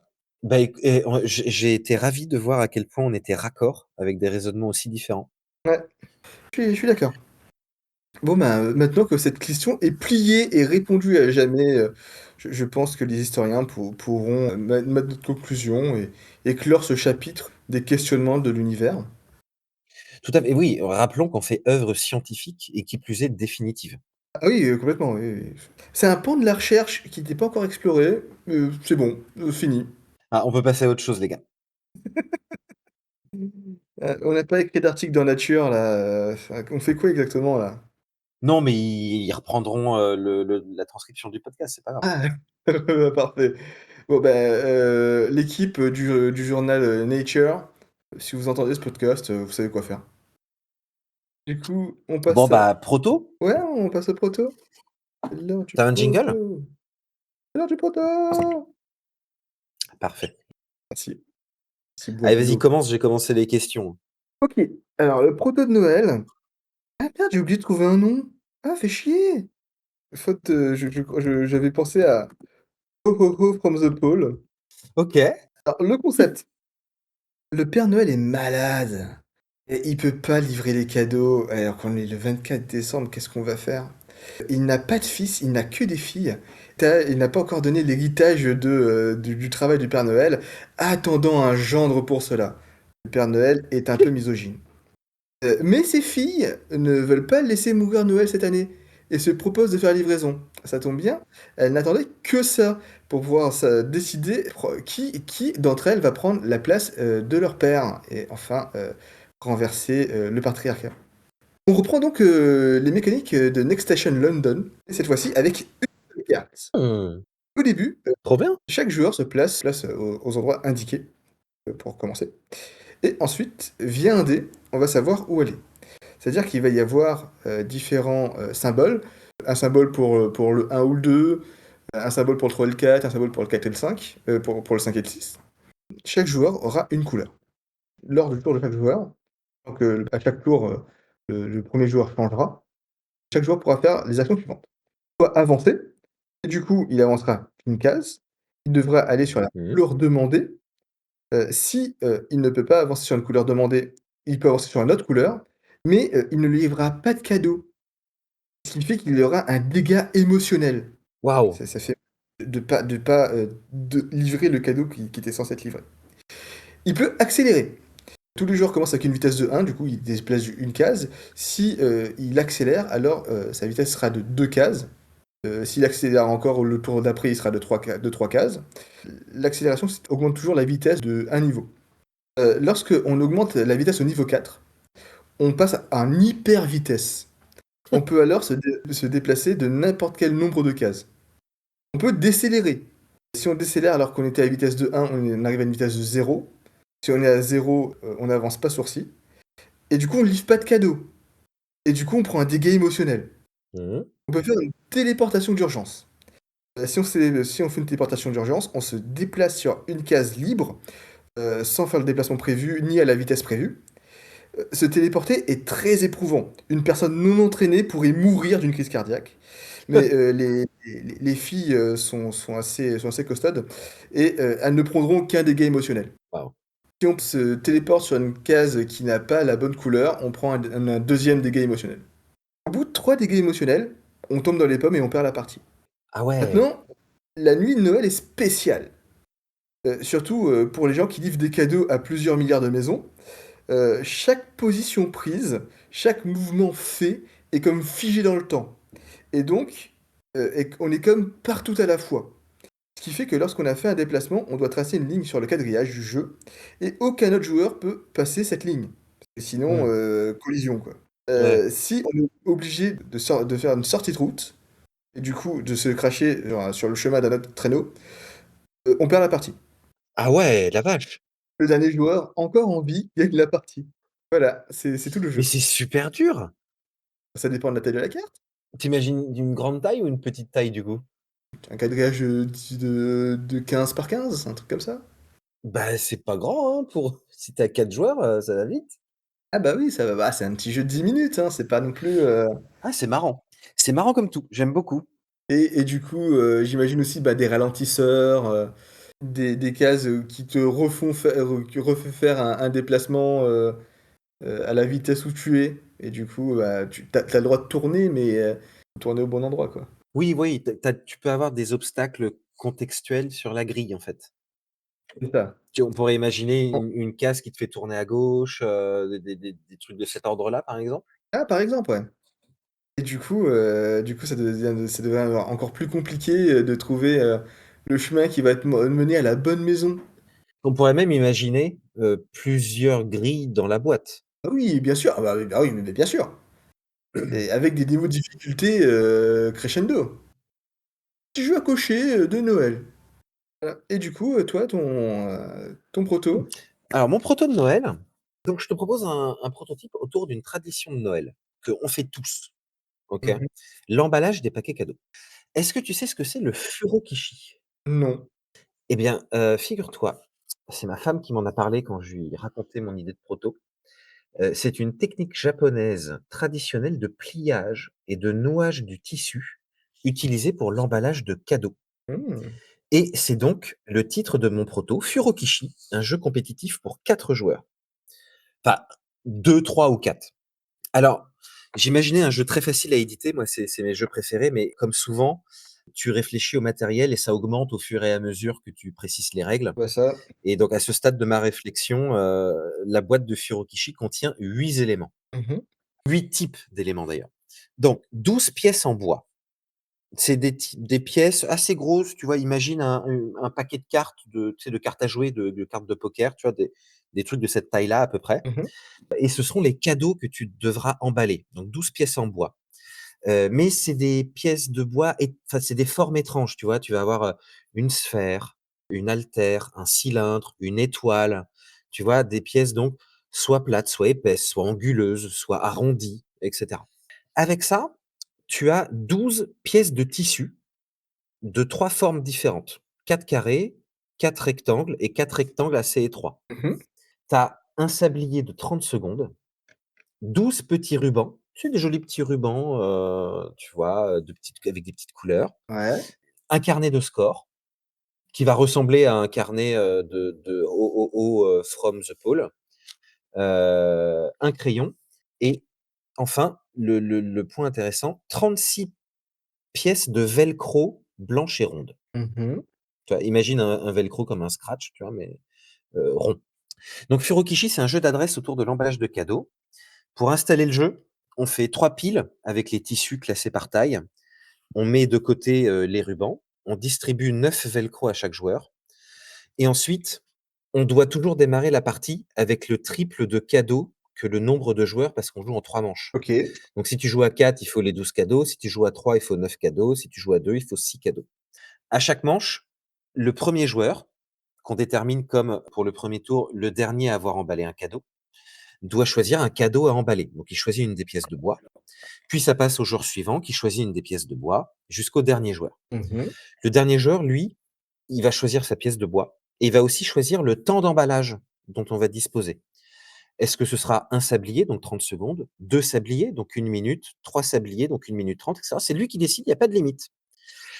Et ce sera surtout lui le responsable pour retourner le sablier. Donc, c'est à lui de voir combien de fois il veut se faire chier à faire ça. Ouais. Ensuite, chaque joueur choisit son joli ruban et il choisit librement la taille de son tissu. Quand tout le monde est prêt, le dernier joueur retourne le sablier et donc là, les joueurs doivent tous essayer d'emballer du mieux possible leur cadeau dans le temps imparti. Pour fixer le cadeau, ils vont emballer avec le tissu et ils vont utiliser le velcro comme toi, tu utiliserais un bout de scotch avec du papier cadeau normal, tu vois? Ouais. Donc, on va fixer le tissu à lui-même avec le velcro. À la fin de la manche, le premier joueur est chargé de noter les scores sur le carnet de notation et en gros, il y a 3 critères pour évaluer les cadeaux des joueurs. Chaque critère vaut 1 point. Est-ce que le cadeau est entièrement recouvert par le tissu? Est-ce que le tissu fait des angles bizarres, disgracieux? Et si tu attrapes le cadeau juste par le tissu, est-ce que le cadeau tient ou est-ce que ça se défait? Chaque paquet qui remplit un de ces critères gagne 3 points, gagne 1 point par critère. Ouais. À la fin de la manche, on écarte les cadeaux qui sont déjà emballés, on les laisse emballer, on les met de côté et donc, bah, pour la manche suivante, dans ton pool de cadeaux disponibles, tu en as moins. Le premier joueur tourne et on recommence à une manche. À la fin des 3 manches, on additionne tous les points du carnet de score et ensuite il y a des points bonus de fin de partie. Il y a 3 bonus. D'abord, le premier truc, c'est que, bah, les cadeaux sont classés par difficulté. Tu vois, on va imaginer que, par exemple, il y a, des les pièces peuvent être de 3 couleurs différentes et à chaque couleur a un score de difficulté. Si tu as choisi un truc hyper dur à emballer, genre une étoile, bah, du coup, tu vas avoir, 2 points bonus parce que tu as choisi celle-là, même si c'était pas difficile à emballer. Tu vas aussi avoir un point bonus si tu as eu le temps de mettre un petit ruban autour de ton papier cadeau. Tu vas avoir un point de bonus et enfin, en fin de partie, le joueur qui a utilisé le moins de velcro gagne 3 points bonus. Le joueur qui a le plus de points gagne. Et évidemment, tu peux imaginer une, DA très mignonne, tu sais, donc soit une DA Noël pour la version Noël du jeu, Mmh. soit une DA, très, japonisante, tu sais, avec des jolis petits dessins, en japonais. Et j'ai noté les mécaniques de jeu qu'utilise Furokishi. Il utilise de l'open drafting, on en a parlé plus tôt. Il utilise du temps réel, je trouvais ça marrant, j'avais jamais fait de jeu comme ça. Les joueurs jouent en même temps, le plus vite possible jusqu'à la fin de la manche. Tu as des bonus de fin de jeu, donc à la fin de la partie, tu as des critères qui permettent de déterminer des points supplémentaires et les tours de jeu sont progressifs. C'est-à-dire que, bah, comme ton jeu à toi, tu as un premier joueur et puis une séquence de joueurs et après, manche suivante, le premier joueur tourne et tu as une nouvelle séquence de jeu et cetera. OK. Voilà, c'était Furokishi. Non, c'est intéressant et tu penses que c'est un jeu plus pour enfants ou? Ça va être pour enfants, mais dans une certaine mesure, parce qu'il faut que quand même qu'ils soient capables, d'avoir la dextérité suffisante. Mmh. Je dirais, 7-8, tu vois? Moi, j'ai un gamin de 6 ans, je suis pas sûr qu'ils soient encore assez habiles, pour faire ça sans s'énerver, en tout cas. Ouais, Donc ouais, peut-être, 7-8. ça me fait un peu penser à Kai qui rencontre Nikojima. Tu as joué à Nikojima? Non, pas du tout. Attends, je vais regarder. Nikojima? Ouais, un jeu où faut mettre des pylônes électriques sur un tout petit plateau et de temps en temps, faut accrocher un chat à un pylône. Ah! Un enfer, d'habilité, de manipulation. Ouais, ouais, ouais. Là, je trouve aucun mot aujourd'hui, c'est fou. Il est beau, hein? Ouais, magnifique. Ah bah, attends, c'est des mots difficiles aussi. Mais non, non, mais il est magnifique le jeu et oui, oui, je vois très bien le principe. C'est un cauchemar de parents, ça. Ce jeu-là, c'est sûr, ça provoque des crises de C'est sûr nerfs, que les ça. enfants, ils y arrivent pas, hein.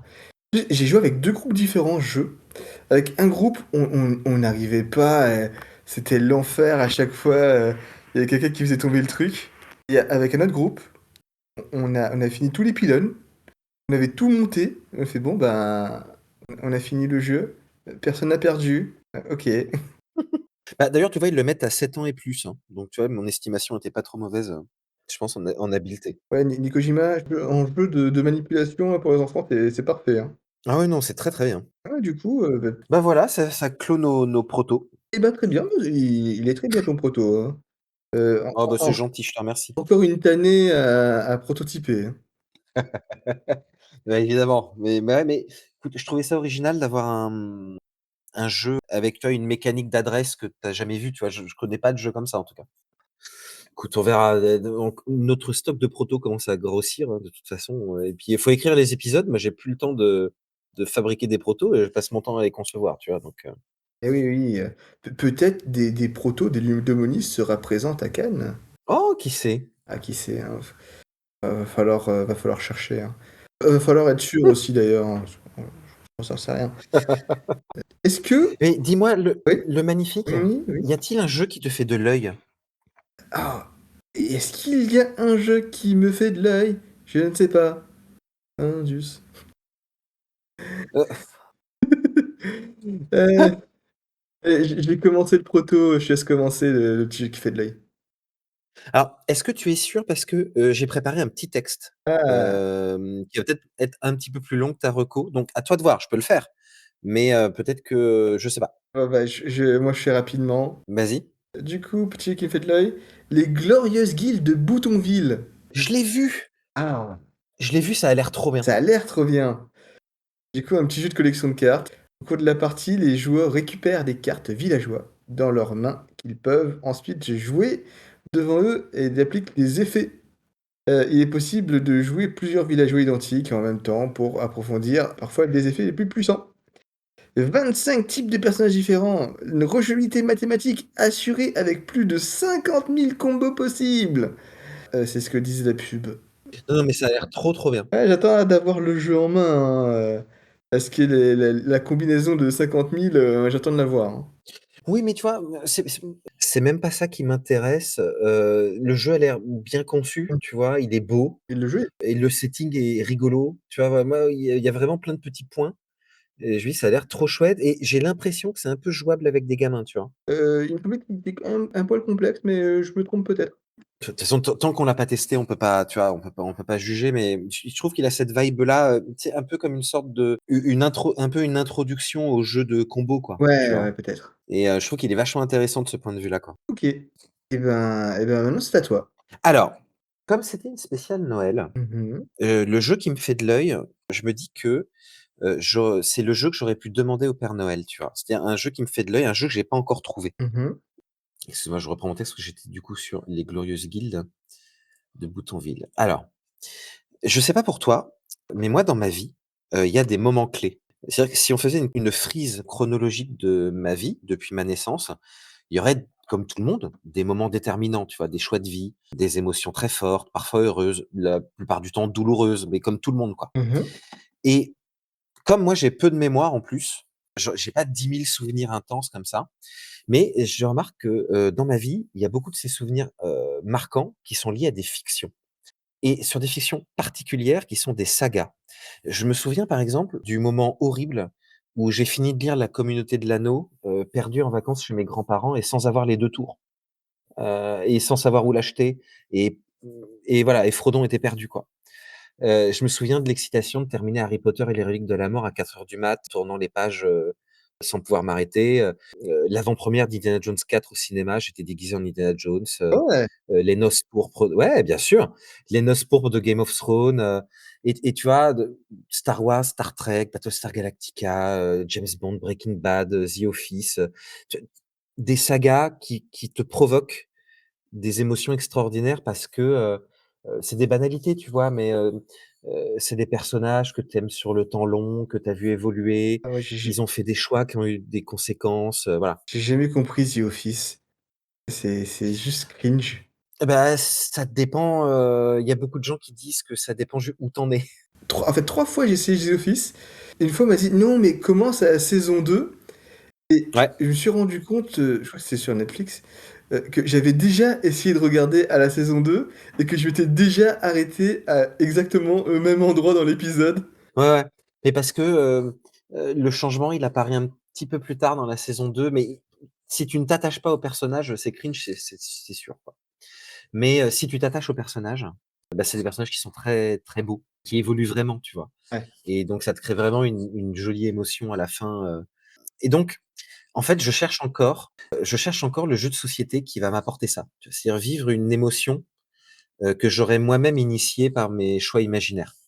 Alors, j'ai pensé le trouver dans le jeu de rôle. Comme je l'ai déjà dit plusieurs fois, un jeu de rôle, c'est compliqué de trouver une table, un MJ, de t'y investir autant que tu veux, d'avoir des gens que tu aimes autour de la table, Mmh avec mh. qui tu joues longtemps, qui sont aussi impliqués que toi, donc c'est pas facile. J'ai pensé le trouver dans les jeux vidéo et bien sûr, des fois, j'ai pu le trouver. Il y a certains jeux vidéo qui m'ont provoqué de très belles émotions, j'en ai cité plein, mais tu sais quoi? Bah, je les cite pas, c'est pas grave. Mais bref, je le voudrais dans un jeu de société, ça aussi. Tu vois, j'imagine un jeu solo, comme ça je peux y jouer quand je veux, même si j'ai pas, d'autres joueurs avec moi. J'aimerais que le matériel soit pas trop intimidant pour que je puisse le ranger, si besoin, sans qu'il occupe, une table d'1 mètre carré pendant des mois, tu vois? Donc il faudrait qu'il ait un système de sauvegarde pour que je puisse le ranger dans sa boîte, de temps en temps, qui prenne pas trop de place. J'aimerais un jeu qui m'emmène, dans une longue aventure, tu vois? Un périple, un voyage, pas juste un livre dont vous êtes le héros où tu lances des dés, tu fais gonfler des stats, tu vois? Mais je veux, contempler des paysages, qui me racontent des choses belles, voilà, je veux une aventure, un monde inconnu à explorer. Voilà, c'est un je voudrais un jeu monde et donc bah, si vous le connaissez, par pitié, donnez-le-moi. Si toi tu le connais, le magnifique, tout, donne-le-moi et voilà. N'hésitez pas à me le donner en commentaire et à mettre éventuellement 5 étoiles. Mais du coup, il y a pas de jeu? Bah non, j'ai pas de jeu! C'est le jeu de mes rêves, mais je l'ai pas trouvé. Avantage que tu dont le jeu dont tu parlais la Oui! semaine dernière, a l'air de pas mal coller. Quoique le matériel a l'air un peu impressionnant. Exactement, il y a un problème de matériel, il je crois qu'il y a un système je suis pas sûr qu'il y ait un système de sauvegarde parce que mine de rien, il prévoit que la partie dure une soirée, mais je suis même pas sûr qu'il soit solo ou qu'il soit soloisable, tu vois? Je sais pas, comme je l'ai pas eu dans les mains, je peux pas te dire. Ouais, Mais ouais, tu vois, un jeu aventure comme ça, mais qui a un sweet spot entre le complexe et le facile, quoi. Je sais pas quoi te dire. je vois, ça fait un petit peu penser à Tainted Grail, mais encore une fois, le matériel est assez impressionnant et Mmh. par contre, ça se joue bien tout seul, en tout cas. J'ai déjà entendu parler de gens qui l'avaient fait tout seuls, Ouais. et du coup, bah, ça se fait en plusieurs parties, avec un système de sauvegarde. Mmh. Mais est-ce que tu as je sais qu'il y a des jeux solo extraordinaires ou que tu peux éventuellement soloiser, extraordinaires. Bah, une personne proche de moi m'a offert Gloomhaven. Mmh mh. Je sais que Gloomhaven, c'est un jeu de folie extraordinaire, ça l'histoire est incroyable, tout ça. Mais, putain, le matos est tellement énorme, et c'est tellement dommage du coup, avec ce si beau matériel, de le vivre tout seul aussi, tu vois? Il y a un peu cette idée-là, Je crois que, compliquée. ces gens ne t'ont offert que la petite boîte de Gloomhaven. C'est vrai? Il y a une plus grosse boîte? Oui, Putain, mais c'était l ah mon Dieu. Non, mais donc bah, tu vois, Gloomhaven, typiquement, je le garde pour quand mon fils sera plus grand, pour le faire avec lui, quoi, bah, du coup, je pense. si Gloomhaven, tu penses que c'est beaucoup trop gros, en tout la version Mâchoire du Lion, il y a la Gloomhaven, Bouton et Mouton et bestiole? Bouton et Bestiole, qui est une mini boîte, 20 € à peine et du coup, là, le matériel est pas du tout impressionnant, hein, C'est vrai, il y en a un petit peu quand même, hein, il y en a mais un c'est petit peu, gérable. il y a des Mmh. figurines, mais là, c'est tu n'as pas le choix que de le faire tout seul. Ah, beh, pourquoi pas? Ça pourrait être sympa ça, effectivement. Je vois, ouais, avec des petites grilles, ouais. Mais d'ailleurs, tiens, j'en profite, je fais un petit peu de pub, Gus& Co, ils ont sorti là, je sais plus, je crois que c'était cette semaine, un top 13 des meilleurs jeux solo de l'année ou un truc comme ça, il y a des jeux qui ont l'air sympatoches, quoi. Et donc, peut-être que je vais me laisser tenter, peut-être je vais me laisser tenter par un jeu solo, je vais tester, quoi. Ah, j'ai pas vu passer cet article et pourtant je suis, Ah non, non, parce que je te dis des ouais, ouais, ouais, mais je te dis bêtises, c'est peut-être plus ancien que ça. Attends, j'ai je la suis un ref, bouge pas. fervent lecteur de Guss& Co, hein. Ah, ils sont vachement Ah bien, ouais et franchement, que des articles de qualité, hein, bravo les gars. franchement, ouais, hein. Ouais, ouais, Enfin, ouais, que des articles. ils sont vraiment Il y a super. beaucoup d'articles de qualité. Donc je suis, ouais, 21 décembre 2025, 13 jeux de société solo incontournables et donc allez, tu sais quoi? Je vais donner un jeu qui m'a fait de l'œil. Allez, Il y a déjà Slay the Spire dedans. Je crois que c'est toi qui as parlé de Earthborn Rangers, il est oui, tout à dedans. fait. C'est un jeu solo, Earthbound Ranger. Ah bon? Ouais. Et bah, force à celui qui fait ça tout seul, hein. Mmh. Qu'est-ce que c'était? Il y en a un qui avait l'air sympa, c'est Conservas. Tu as entendu parler de ça? Pas du tout. Un petit jeu solo où tu gères une entreprise de pêche en Espagne, tout en devant préserver l'océan et c'est un jeu de backbuilding, solo Attends, je et la boîte est magnifique. Après, il y a un jeu solo Star Trek, donc j'ai pratiquement déjà la main dans le portefeuille et c'est un très joli jeu, ça s'appelle Flatiron. Voilà, donc je te donne, voilà, ces quelques jeux que j'ai vus dans leur article là, qui ont l'air vachement bien. OK. Ah, New York, service d'urgence. Oui, je l'ai vu passer aussi, ouais. Bah, j'y ai joué et j'ai fait, l'erreur bête d'y jouer avec un médecin. Aïe, aïe, aïe, aïe, aïe, aïe, aïe, aïe. En fait, du coup, c'est très bien, pour les gens qui n'y connaissent pas grand-chose en médecine, enfin, même pour les médecins d'ailleurs, hein. C'est juste que, du coup, elle avait la connaissance de dire: «Ah ouais, c'est peut-être ça, du coup, faut faire cette action-là» et le jeu fait: «Mais vous n'avez pas vu le spécialiste qui vous donnait cette information? Mmh. Mmh. Du coup, vous avez pas tous les points». Elle va plus vite que le jeu. Ouais, ouais, mais après, elle a raison, parce que dans la vraie vie, tu ne vas pas voir un spécialiste, pour, juste, une inflammation, de la vessie. Tu es médecin, tu sais ce que c'est et l'urologue, il va pas t'aider plus que ça. Ah mais là, je crois que tu as testé ce jeu en conditions limites. C'est peut-être pas le meilleur plan. Et c'est bizarre c'est bizarre qu'il y a Flatiron dans la liste parce que Flatiron, c'est un jeu de 2 joueurs. C'est écrit sur la boîte. Bah, je sais pas. Hop, ah bon, peut-être ça se joue à un jour. Moi, j'ai pas joué à Flatiron. Mais en tout cas, la boîte est belle, belle de ouf, hein. Ouais, Hop, hop, hop, hop. C'est taillé exclusivement pour un ou 2 joueurs, ils disent eux.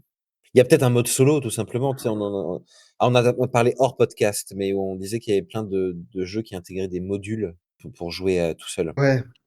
Et d'ailleurs, tu vois, ce serait un thème de podcast intéressant, pas tant est-ce que c'est bien d'avoir des modules de jeux solo et cetera, mais, moi je trouve ça fascinant comment, tu peux émuler un joueur de création d'un algorithme physique par, les règles du jeu et le matériel. Je trouve ça assez fou. Et moi, j'en ai fait qu'une seule fois de jeu, avec, l'émulateur de joueurs. C'était sur Root, parce que j'aime vraiment bien ce Mmh? jeu Ah, Root, c'est trop bien. et que dur de trouver, des Des gens, joueurs? des joueurs et ben, je suis vraiment pas fan parce que tu es obligé de réfléchir pour l'ordinateur. Enfin, tu es obligé de faire ces actions. Du coup, tu as pas le temps de reposer, ton cerveau pour Oui. réfléchir à ce que tu vas faire. Ah, bah, là, tu vois, là, je trouve effectivement que l'algorithme est déficient, quoi. Moi, ce que j'aime bien, c'est les jeux de société où, avec parfois des règles complexes, parfois des règles simples, tu réfléchis pas à la place du jeu, tu vois? Le jeu, génère l'action par ses mécaniques propres, tu vois? Mmh. Et des fois, elle te surprend. Ça, j'ai pas d'exemple malheureusement en tête, mais je sais qu'il y a des jeux qui le font très bien et bah, c'est fascinant, quoi. Alors je suis pas informaticien, donc je peux pas m'amuser à tracer des ponts et à voir pourquoi c'est ouf, mais Ah, il y a vraiment quelque chose à faire sur ce domaine-là, je pense. Il paraît, par exemple, que tu vois, dans l'article de Gusenko, ils disent que la simulation, ils appellent ça une IA, tu vois? Parce que ça se rapporte à ça aussi, quoi. L'IA du PNJ, si tu veux, elle est assez dingue dans, Andromeda's Edge, mais je connais pas.